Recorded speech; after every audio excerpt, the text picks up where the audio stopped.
Zaman sekarang ketika kita bahas masculinity, itu entah kenapa konotasinya jadi negatif. Banyak cewek yang bilang cowok itu sampah, cowok semua sama aja, cowok nggak guna, dan sebagainya. Dan kalau saya lihat-lihat, ketika ada orang yang membahas masculinity, itu selalu dianggap toksik. Tanpa kita sadari, pikiran kita itu masih stuck di masa lalu, di mana zaman dulu tokoh-tokoh hebat, pahlawan-pahlawan, pemimpin bangsa, itu cowok semua. Jadinya cowok itu diasosiasikan sebagai makhluk yang superior, lebih hebat dari perempuan. Tapi sesuai konten kita sebelumnya, zaman sekarang laki-laki itu udah kalah dari perempuan. Sekarang perempuan yang lebih superior. Dan ternyata banyak yang masih denial dan gak bisa adaptasi bahwa kita laki-laki sudah kalah dari perempuan.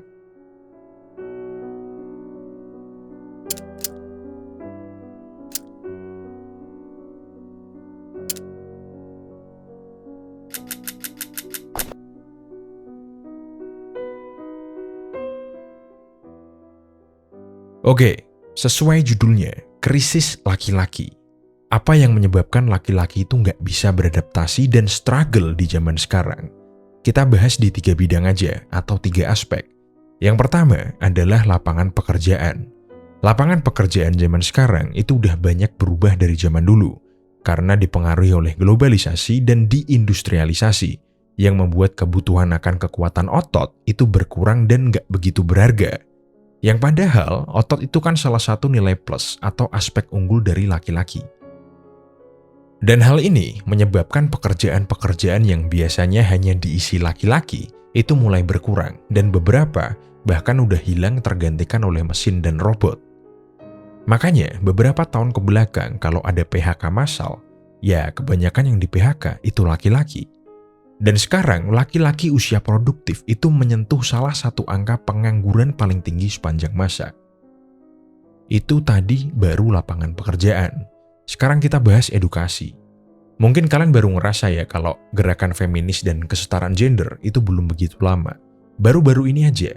Tapi di sektor edukasi, dari tahun 90-an, jumlah mahasiswa perempuan itu lebih banyak dari laki-laki. Dan kalau kita bahas mahasiswa, kita juga harus bahas angka dropout. Dari total jumlah mahasiswa yang dropout di masa COVID sampai sekarang, itu 70%-nya laki-laki. Faktor selanjutnya adalah kehidupan domestik laki-laki atau kehidupan personal. 2 faktor sebelumnya yang kita bahas tentang lapangan pekerjaan dan edukasi, dampaknya paling kerasa itu di kehidupan pribadi laki-laki. Ada penelitian di tahun 2022 tentang persentase usia 18-29 tahun yang single atau jomblo. Perempuan yang single itu cuma 34% aja, sedangkan laki-laki itu hampir 63%, hampir 2 kali lipat dari perempuan. Dan 56% perempuan itu mengatakan bahwa mereka kesulitan mencari pasangan. Padahal kan cowok yang jomblo banyak, Pak. Iya betul. Tapi cuma sedikit aja yang bisa memenuhi standar yang diinginkan atau dicari perempuan. Dan jadilah hubungan percintaan laki-laki dan perempuan yang tradisional itu sekarang berubah. Zaman dulu kan laki-laki yang pendapatannya lebih tinggi, yang jadi tulang punggung keluarga. Tapi zaman sekarang 45% perempuan itu mengatakan bahwa gajinya atau pendapatannya itu sama atau bahkan lebih dari pasangannya. Dan banyak laki-laki yang nggak bisa adaptasi di dunia yang udah berubah ini. Makanya mulai muncul istilah NEET, cowok-cowok NEET. NEET itu artinya not in education, employment, or training. Bahasa kasarnya, pengangguran. Terus mereka ngapain, Pak? Ya nggak ngapa-ngapain. Paling cuman scroll-scroll internet aja, terus marah-marah di medsos, nonton bokep, atau kegiatan-kegiatan nggak jelas lainnya. Mereka marah-marah di internet, curhat tentang betapa sialnya hidup mereka, betapa tidak memuaskannya kehidupan ini, dan bagaimana dunia ini nggak adil sama mereka, dan sebagainya. Nah, sekarang kalian pernah kepikiran nggak? Kenapa banyak cowok itu suka ngegame, termasuk saya? Karena ngegame itu memberikan kita kesempatan untuk meraih tujuan atau kemenangan, atau kesuksesan yang tentunya nggak nyata. Karena cuma ada di dalam game aja. Saya dulu, waktu masih muda, kalau main game Harvest Moon itu senang banget melihat duitnya banyak. bisa upgrade rumah, bisa beli sapi dan sebagainya, karena dulu saya miskin. Jadi saya senang melihat saya bisa ngelakuin itu di dalam game. Atau kalau saya main game RPG, saya selalu pakai nama asli dan desain karakternya saya bikin semirip mungkin dengan saya di real life. Semakin real, semakin saya senang ketika karakter saya mencapai something di dalam game. Lanjut ya. Selain game, kalian harusnya juga ngerasa kalau sekarang banyak laki-laki yang tergila-gila sama yang namanya manfluencer. Contohnya ya Andrew Tate, Timothy Ronald, Joe Rogan, dan sebagainya. Ya influencer-influencer cowok yang keras-keras, maskulin, egois, galak-galak. Ya gitu-gitulah. Sebenarnya nggak buruk sih, meski dulu saya pernah bikin video bahas Timothy Ronald, tapi dia omongannya ada beberapa yang benar juga. Begitu juga dengan influencer-influencer lain.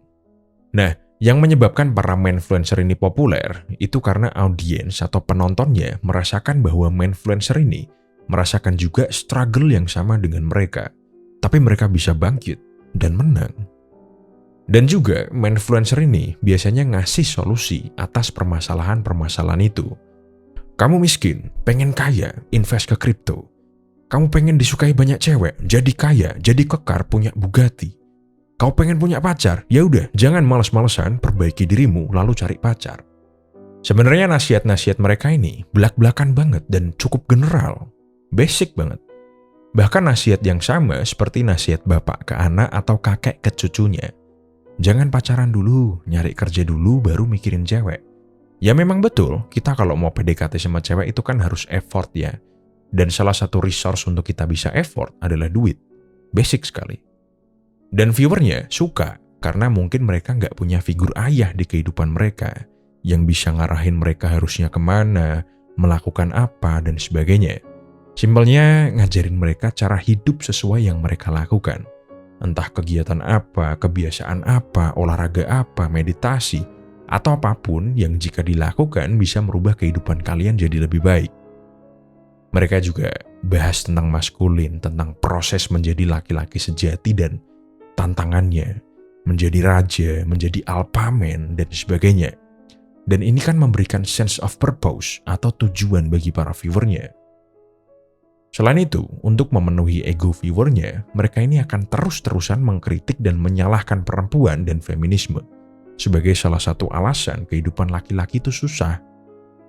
Dan influencer kayak Andrew Tate ini, dia kan selalu bahas tentang mendominasi wanita, punya pasangan yang banyak, dan sebagainya.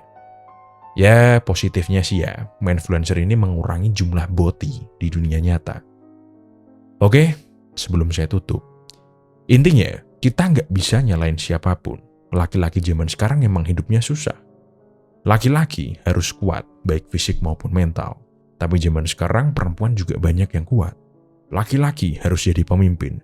Tapi zaman sekarang banyak perempuan yang leadership-nya lebih bagus dari laki-laki. Dan sebagainya. Dunia itu udah berubah. Kita nggak boleh nyalahin perempuan. Pilihannya cuma satu, bisa adaptasi atau enggak, bisa fight atau enggak. Oke, sekian dari kuliah kita hari ini. Jangan lupa like, share, dan subscribe.